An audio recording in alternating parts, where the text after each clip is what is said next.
नमस्कार साथियों, आप सभी का एक बार फिर से स्वागत है आपके अपने यूट्यूब चैनल सरकारी गेस्ट पर। आज है 17 जून और आज आरआरबी एनटीपीसी की थर्ड शिफ्ट का एग्ज़ाम ख़त्म हो चुका है और विद्यार्थियों के द्वारा जो क्वेश्चन बताए गए हैं उन पर एनालिसिस करेंगे कि किस तरह के क्वेश्चन पूछे जा रहे हैं।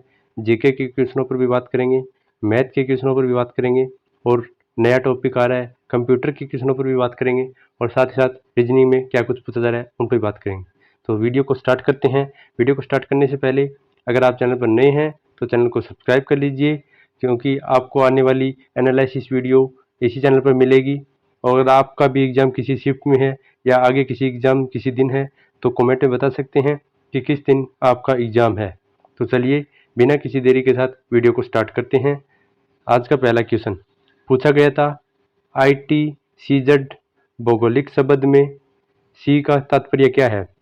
तो इसका सही जवाब हो जाएगा, सी का मतलब होता है कन्वर्जेशन। सी का फुल फॉर्म हो जाएगा कन्वर्जेशन। इसके फुल फॉर्म की बात करें तो इंटर ट्रॉपिकल कन्वर्जेशन जोन इसका फुल फॉर्म है। अतः उष्णकटिबंधीय अभिसरण क्षेत्र इसको हिंदी में कहा जाता है। अतः उष्णकटिबंधीय अभिसरण क्षेत्र यह भूमध्य रेखा या इन्वेटर के आसपास या वृत्ताकार क्षेत्र में है जो कई भौगोलिक स्थिति के लिए जिम्मेदार है। ये आप देख सकते हैं इसमें यह जोन कहाँ पर आता है। चलिए आगे बात करते हैं। इसी क्षेत्र के विपरीत गोलार्ध का व्यापारिक पवनें टकराती है। सेज जिसकी फुल फॉर्म होती है स्पेशल इकोनॉमिक जोन। चलिए आगे बात कर लेते हैं अगले क्वेश्चन पर। अगला क्वेश्चन पूछा गया था, 2016 ग्रीष्मकालीन ओलंपिक में भारत ने कुल कितने पदक जीते थे? तो इसका सही जवाब हो जाएगा, भारत ने सिर्फ 2 पदक जीते थे। इस ओलंपिक में पीवी सिंधु ने रजत पदक तथा साक्षी मलिक ने कांस्य पदक जीता था। वहीं 2012 की बात करें तो ग्रीष्मकालीन ओलंपिक में भारत को 6 पदक प्राप्त हुए थे, जिसमें से 2 रजत प्राप्त, 4 कांस्य प्राप्त हुए थे। 2020 के टोक्यो ओलंपिक की बात करें तो भारत को कुल 7 पदक प्राप्त हुए थे। ओलंपिक में भारत को सर्वप्रथम गोल्ड 1928 में एम्स्टर्डम ओलंपिक में हॉकी के अंदर मिला था। आगामी 2024 के ग्रीष्म ओलंपिक पेरिस में किए गए थे, यानी 2024 में जो ओलंपिक हुए थे वो पेरिस में हुए थे। चलिए आगे बात कर लेते हैं अगले क्वेश्चन पर। पूछा जा रहा है, जल शक्ति अभियान की शुरुआत कब की गई थी? तो इसका सही जवाब हो जाएगा, जुलाई 2019 में जल शक्ति अभियान की शुरुआत की गई थी। यह मंत्रालय जल शक्ति मंत्रालय द्वारा शुरू की गई थी और इसके द्वारा कार्यक्रम चलाया गया था, कैच द रेन कार्यक्रम की शुरुआत की गई थी। चलिए आगे वाले क्वेश्चन पर बात कर लेते हैं। अगला क्वेश्चन है, पूछा गया था, अलीनगर की संधि पर अंग्रेजों के साथ किसने हस्ताक्षर किए थे? तो इसका सही जवाब हो जाएगा, सिराजुद्दौला ने अलीनगर की संधि पर अंग्रेजों के साथ हस्ताक्षर किए थे। यह संधि फरवरी 1757 में हुई थी, रॉबर्ट क्लाइव और सिराजुद्दौला के बीच हुई थी। इलाहाबाद संधि की बात करें जो कि 1765 में रॉबर्ट क्लाइव और शाह आलम द्वितीय के बीच की गई थी। वहीं पुरंदर की संधि की बात करें तो 1665 में जय सिंह और शिवाजी के बीच हुई थी। चलिए आगे बात कर लेते हैं अगले क्वेश्चन पर। अगला क्वेश्चन है, पूछा गया है, घरेलू परिपथ में उपयोग होने वाले फ्यूज का रेटिंग किसके आधार पर किया जाता है? तो इसका सही जवाब हो जाएगा, करंट यानी विद्युत धारा के आधार पर इसकी रेटिंग की जाती है। फ्यूज का तार सीसा और टिन के बने होते हैं। किसी भी फ्यूज का गलनांक निम्न होता है। करंट यानी विद्युत धारा का को एम्पियर में मापा जाता है, जिसे मात्रक ए के द्वारा निरूपित किया जाता है। परिपथ में हैवी करंट फ्लो होने से फ्यूज ब्रेक होकर इक्विपमेंट को सेफ्टी पहुंचाता है, यानी इक्विपमेंट को खराब होने से बचाता है। ज़्यादा धारा प्रवाहित होने पर फ्यूज ब्रेक हो जाता है। चलिए आगे बात करते हैं अगले क्वेश्चन पर। अगला क्वेश्चन पूछा गया था, मकर बिल्लू नामक त्यौहार केरल के किस महीने में मनाया जाता है? तो इसका सही जवाब हो जाएगा, जनवरी महीने में मकर बिल्लू त्यौहार मनाया जाता है। अलग अलग राज्य में इसे अलग अलग नाम से मनाया जाता है। बात करते हैं तो उत्तर भारत में इसे लोहड़ी के नाम से मनाया जाता है जैसे बिहार में इसे आसाम में इसे बिहू के नाम से मनाया जाता है। वहीं हरियाणा और पंजाब में इसे मकर संक्रांति के नाम से मनाया जाता है और पंजाब में इसे लोहड़ी के नाम से, वहीं गुजरात में इसे उत्तरायण के नाम से मनाया जाता है और पोंगल की बात करें तो दक्षिण भारत में पोंगल के नाम से मनाया जाता है। तो अलग अलग स्टेट में इसे अलग अलग नाम से मनाया जाता है, जो कि जनवरी में मनाया जाता है। चलिए आगे बात कर लेते हैं। यह मकर संक्रांति के समय मनाए जाने वाला त्योहारों में से एक है।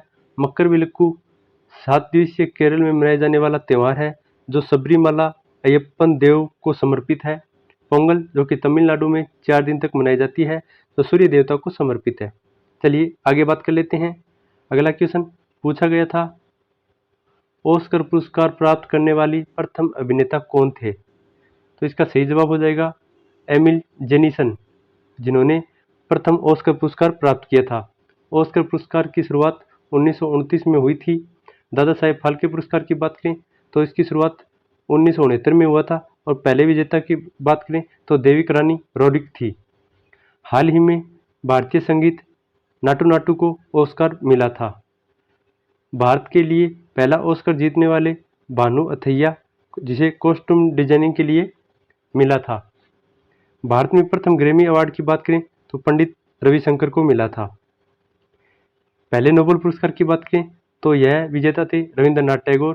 वहीं प्रथम रमन मैग्सेसे पुरस्कार की बात करें तो उन्हें विनोबा भावे के द्वारा प्राप्त किया गया था। चलिए आगे बात कर लेते हैं। अगले क्वेश्चन पर पूछा गया था, पुर्तगालियों ने गोवा पर कब कब्जा किया था? तो इसका सही जवाब हो जाएगा पुर्तगालियों ने 1510 को गोवा पर कब्जा कर लिया था। गोवा को सबसे अंत में 1961 में स्वतंत्रता प्राप्त हुई थी। गोवा को 56वां संविधान संशोधन के द्वारा राज्य का दर्जा मिला था। गोवा सभी भारतीय राज्यों में क्षेत्रफल के हिसाब से सबसे छोटा है। गोवा सभी तटीय राज्यों में सबसे कम सीमा तटरेखा बनाता है। तरंग मेल त्योहार, सिगमो फेस्टिवल, यह गोवा के कुछ प्रमुख आकर्षण त्योहार है। चलिए नेक्स्ट क्वेश्चन पर बात करते हैं। अगला क्वेश्चन है, पूछा गया था 2023 में आयोजित विश्व महिला बॉक्सिंग चैंपियनशिप का आयोजन कहाँ हुआ था? इसका सही जवाब हो जाएगा भारत के नई दिल्ली में विश्व महिला बॉक्सिंग चैंपियनशिप का आयोजन किया गया था। इसमें भारत ने कुल 4 स्वर्ण पदक मिले थे।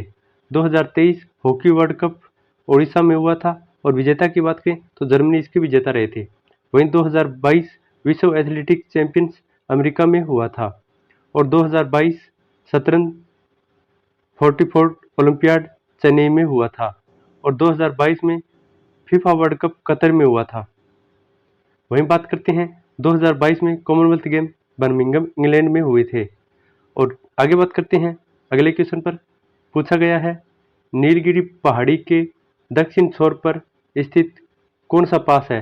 तो इसका सही जवाब हो जाएगा पलक्कड़ पास, नीलगिरी के दक्षिण छोर में स्थित है। चलिए आगे एक्स्ट्रा फैक्ट पर बात करते हैं। नीलगिरी पहाड़ी, जहां पूर्वी घाट और पश्चिम घाट का मिलन होता है। पश्चिम घाट की सर्वाधिक ऊंचाई चोटी को अन्नामलाई के नाम से जाना जाता है, जो कि केरल में स्थित है। पालघाट दर्रा, जो कि तमिलनाडु से केरल को जोड़ता है। वही अटल सुरंग, जो कि हिमाचल प्रदेश में स्थित है, और नथुला और जलेपला दर्रा, जो कि सिक्किम में स्थित है। चलिए आगे बात कर लेते हैं अगले क्वेश्चन पर। अगला क्वेश्चन है, पूछा गया था 2011 की जनगणना के अनुसार बिहार की जनसंख्या घनत्व कितनी है? तो इसका सही जवाब हो जाएगा 1106 बिहार की जनसंख्या घनत्व है। चलिए सर्वाधिक 5 राज्यों की बात करते हैं जिनका जनसंख्या घनत्व सबसे अधिक है। पहले पर है बिहार, जिसकी जनसंख्या घनत्व है 1106 प्रति व्यक्ति किलोमीटर में। वहीं पश्चिम बंगाल की बात करें तो वहाँ का है 1028 प्रति व्यक्ति किलोमीटर में। और केरल की बात करें तो 860 है। उत्तर प्रदेश की बात करें तो 829 है और वहीं हरियाणा की बात करें तो 573 व्यक्ति प्रति किलोमीटर में निवास करते हैं। चलिए आगे बात कर लेते हैं 5 न्यूनतम राज्य जनसंख्या घनत्व वाले। तो सबसे कम है अरुणाचल प्रदेश में, जहाँ पर प्रति व्यक्ति केवल 17 व्यक्ति रहते हैं। और दूसरे नंबर पर है मिजोरम, जहाँ केवल 52 व्यक्ति ही निवास करते हैं। तीसरे पर है सिक्किम, चौथे पर मणिपुर और पांचवें पर नागालैंड। तो ये जनसंख्या घनत्व के आधार पर अधिकतम और न्यूनतम राज्यों की बात हो चुकी है। चलिए आगे बात करते हैं अगले क्वेश्चन पर। अगला क्वेश्चन पूछा गया था, पेडोलॉजी किसका वैज्ञानिक तरीके से अध्ययन होता है? तो इसका सही जवाब हो जाएगा सॉइल। यह मिट्टी का अध्ययन होता है पेडोलॉजी के द्वारा। चलिए आगे कुछ अध्ययनों के बारे में बात करते हैं, जैसे साइनोलॉजी जो कि कुत्तों का अध्ययन होता है, साइटोलॉजी जो कि कोशिकाओं का अध्ययन होता है, माइकोलॉजी जो कि कवकों का अध्ययन होता है, वहीं फाइकोलॉजी की बात करें तो शैवालों का अध्ययन, और ओकोलॉजी की बात करें तो यह कैंसर पर अध्ययन के जुड़ा हुआ है। चलिए आगे बात कर लेते हैं अगले क्वेश्चन पर। अगला क्वेश्चन है, पूछा गया था, निम्नलिखित में से कौन सा नॉन बायोडिग्रेडेबल पदार्थ है? तो इसका सही जवाब हो जाएगा मरे हुए जीव जंतु, प्लास्टिक, फल का छिलका, ऊन। ये सभी के सभी नॉन बायोडिग्रेडेबल पदार्थ हैं। एक क्वेश्चन पूछा गया था, निम्नलिखित में से कौन सा विद्युत का कुचालक है? ऑप्शन के आधार पर इसको कर सकते हैं। चलिए आगे बात करते हैं अगले क्वेश्चन पर। अगला क्वेश्चन पूछा गया था, अजंता की गुफाओं के साथ बुद्ध का कौन सा ग्रंथ जुड़ा हुआ है? तो इसका सही जवाब हो जाएगा जातक ग्रंथ अजंता की गुफाओं के साथ जुड़ा हुआ है। अजंता की गुफाएं बुद्ध की जातक लिखित पुनर्जन्म की कथा वर्णित है। अजंता एलोरा एलिफेंटा की गुफा महाराष्ट्र में स्थित है। वहीं अजंता की गुफा में जातक की चित्रकारी गुप्त कालीन की है। वहीं पौधों के पवित्र ग्रंथ त्रिपिटक है। पौधों के ग्रंथ है भाई, यहाँ पौधा गलत आ गया, यहाँ पर आएगा बौद्धों के पवित्र ग्रंथ त्रिपिटक भी शामिल है। चलिए आगे बात करते हैं अगले क्वेश्चन पर। अगला क्वेश्चन पूछा गया था, दिसंबर 2022 तक भारत के महान्यायवादी कौन है? तो इसका सही जवाब हो जाएगा आर वेंकटरमण ई। चलिए महान्यायवादी के पद पर बात करते हैं। तो महान्यायवादी पद की बात करें तो यह अनुच्छेद 76 के अनुसार राष्ट्रपति के द्वारा नियुक्त होता है। महान्यायवादी भारत सरकार का सबसे बड़ा विधिक अधिकारी होता है। वर्तमान में मुख्य चुनाव आयुक्त की बात करें तो वह है राजीव कुमार, सॉरी अभी यहाँ पर बदल कर आते हैं, तो अभी नए मुख्य चुनाव आयुक्त ज्ञानेश कुमार जी बन चुके हैं। चलिए आगे बात करते हैं। वर्तमान में नीति आयोग के अध्यक्ष सुमन कुमार बेरी हैं तथा सीईओ वी.आर. सुब्रमण्यम है। वर्तमान में नियंत्रक एवं महालेखा परीक्षक की बात करें तो वह है गिरीश चंद्र मुर्मू। चलिए आगे बात करते हैं अगले क्वेश्चन पर। पूछा गया है, पंडित बालकृष्ण अय्यर का संबंध किस वाद्य यंत्र से है? तो इसका सही जवाब हो जाएगा उनका संबंध तबला वाद्य यंत्र से है। चलिए आगे बात करते हैं। सुखविंदर सिंह, जाकिर हुसैन, शौकत अली खान, विजय घटके, अल्लाह रखा खान और चंद्रनाथ शास्त्री, ये सभी के सभी तबला से जुड़े हुए कलाकार हैं। वहीं जाकिर हुसैन की बात करें तो उन्हें 2023 में पद्म विभूषण से सम्मानित किया गया था। चलिए बात करते हैं अगले क्वेश्चन पर। अगला क्वेश्चन पूछा गया था, मिडनाइट चिल्ड्रन के लेखक कौन है? तो इसका सही जवाब हो जाएगा सलमान रुश्दी के द्वारा मिडनाइट चिल्ड्रन पुस्तक लिखी गई है। इनकी अन्य पुस्तकों की बात करें, the Satanic versus, victory cities, the ground Vineeth her fit, the golden house, यह इनके कुछ अन्य पुस्तकें हैं। चलिए आगे बात करते हैं अगले क्वेश्चन पर। पूछा गया था, कौन सा वायुमंडलीय परत पृथ्वी के सबसे नजदीक स्थित है? तो इसका सही जवाब हो जाएगा ट्रोपोस्फेयर, जो कि पृथ्वी के सबसे नजदीक स्थित है। चलिए बात करते हैं इनकी दूरियों के आधार पर। तो ट्रोपोस्फेयर सबसे कम है, उसके बाद स्ट्रेटोस्फेयर है, उसके बाद मीसोस्फेयर है, उसके बाद थर्मोस्फेयर है और उसके बाद एक्सोस्फेयर है। तो बात करते हैं आगे। तो विक्षोभ मंडल, समताप मंडल, मध्य मंडल, आयन मंडल और बहिर्मंडल, ये इनके हिंदी में कालक्रम है। देख सकते हैं सबसे नज़दीक है विक्षोभ मंडल और सबसे दूर है बहिर्मंडल। चलिए आगे बात करते हैं। तो यह था आज का अंतिम क्वेश्चन। अगर वीडियो पसंद आया है तो वीडियो को लाइक कर दीजिए और साथ ही साथ चैनल को सब्सक्राइब कर लीजिए और कमेंट में ज़रूर बताना आपका एग्जाम कब और कौन सी शिफ्ट में है, ताकि आपके लिए अलग से हम प्रैक्टिस सेट भी ला सकें कि किस तरह के क्वेश्चन पूछे जा रहे हैं। उम्मीद है आपको वीडियो पसंद आया है। मिलते हैं एक नए वीडियो के साथ, तब तक हमारे चैनल के साथ बने रहिए। धन्यवाद।